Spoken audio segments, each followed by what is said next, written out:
Hey guys, welcome back to Maelstrom Game Studios. I'm Craig, and today, as I've been making lists for you guys for each of the detachments, I've come up with 5 units that I think you should strongly consider when you are building a Tyranid list, no matter the detachment you're playing in.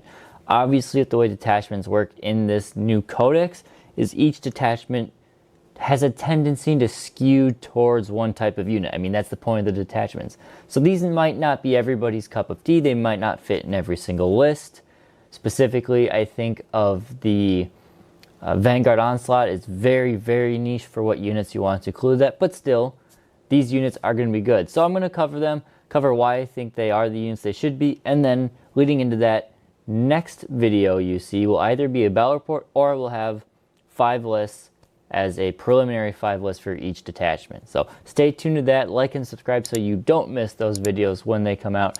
Thank you, members, for supporting us, keeping us going, and let's dive into today's list.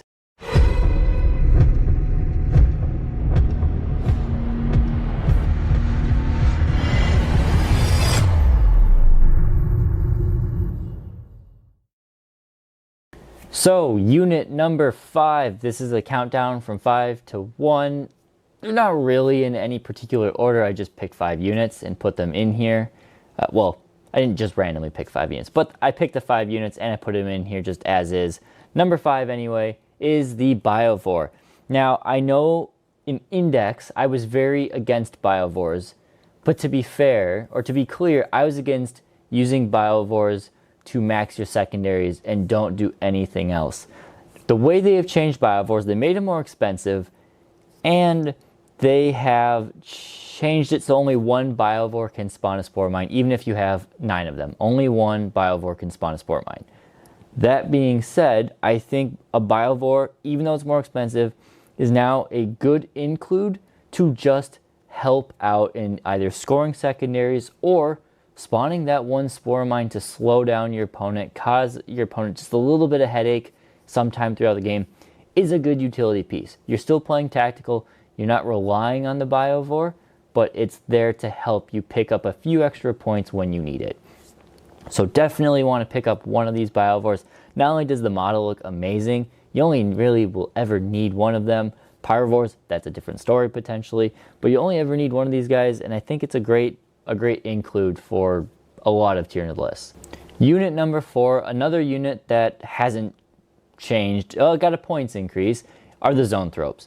These guys got a decent point increase, which they needed. They are now 110 points for 3 instead of 90 for 3, but they're still oh so very good. And I think a unit of 3, 6, you want 9 of them, not a full unit, 9.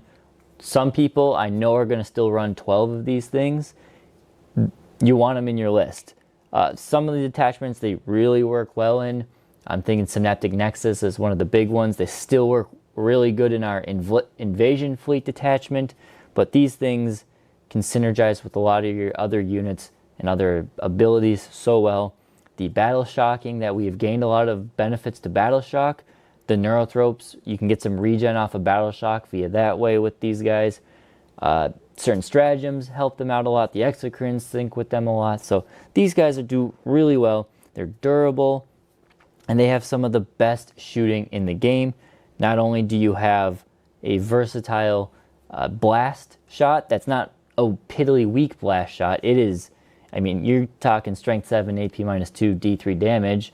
That's very good. And then you've got the big lethal shot with the Lance, strength 12, AP -3, D6 +1 damage. Very powerful stuff. So I think they're pretty good auto-include. Most lists are going to want probably 6 of them, 2 units, 3, 1 block of 6, maybe more. But that's the Zoanthropes coming in at number 4.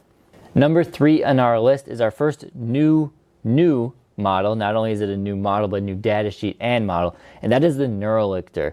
And on paper, the Neurolictor looks pretty dang good. It's 65 points, it's got Infiltrate, it's surprisingly durable with Toughness 5, a 4-up armor save, 4-up invuln save, 7 wounds, stealth, and lone op. It's gonna hang around for a while, or if you can even touch it. Now, playing this thing on the tabletop, I've used one now in game, they are even better than they appear on paper.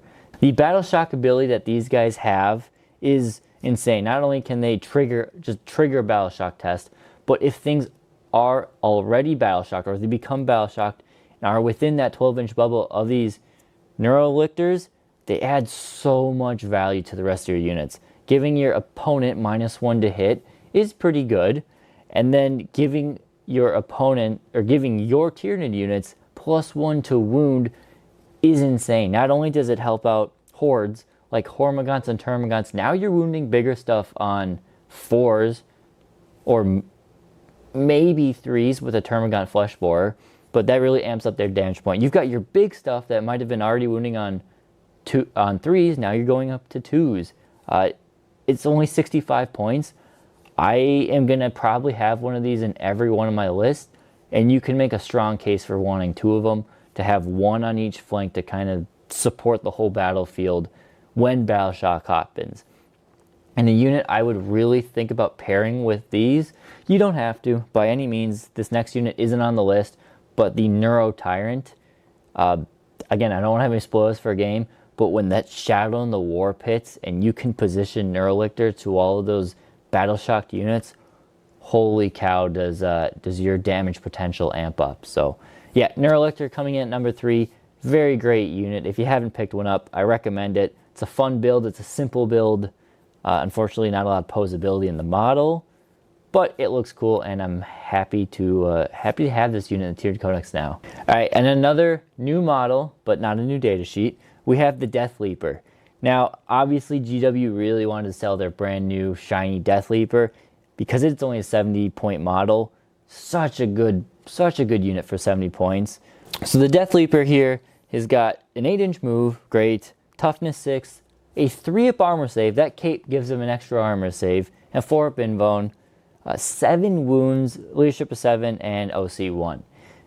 Okay, the OC is fine. Melee, he's awesome. He's got his precision, he's got fight first, he has got 6 attacks, hitting on 2, strength 7, AP -2, 2 damage.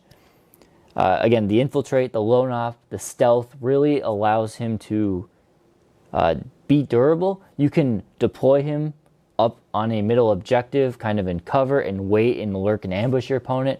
Or if your opponent is a bit more mobile, then keep him back in reserved, and he can just sit on objective in the open if your opponent has no way to deep strike within 12 inches of him. Very powerful with the Death Leaper there. Not only that, he's got some other great abilities too.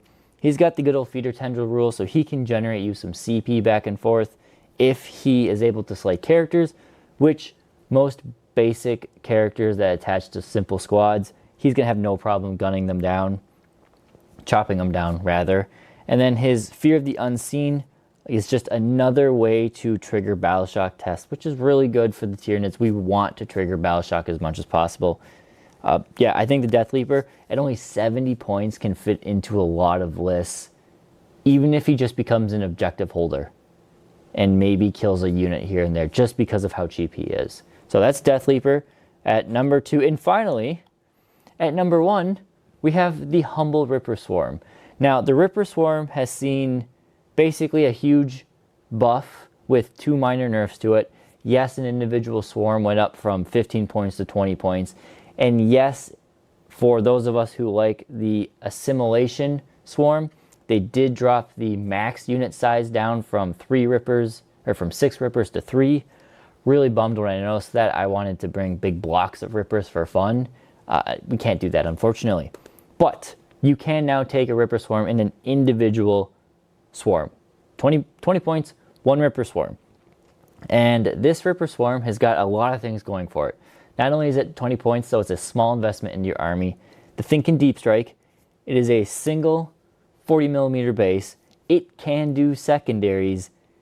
And if you are in melee with an enemy opponent, you have the OC value of your enemies. So they can basically help you out in any phase of scoring. They'll help you score primary, they'll help you score secondary. If you're an Assimilation Swarm player, they will help you regen.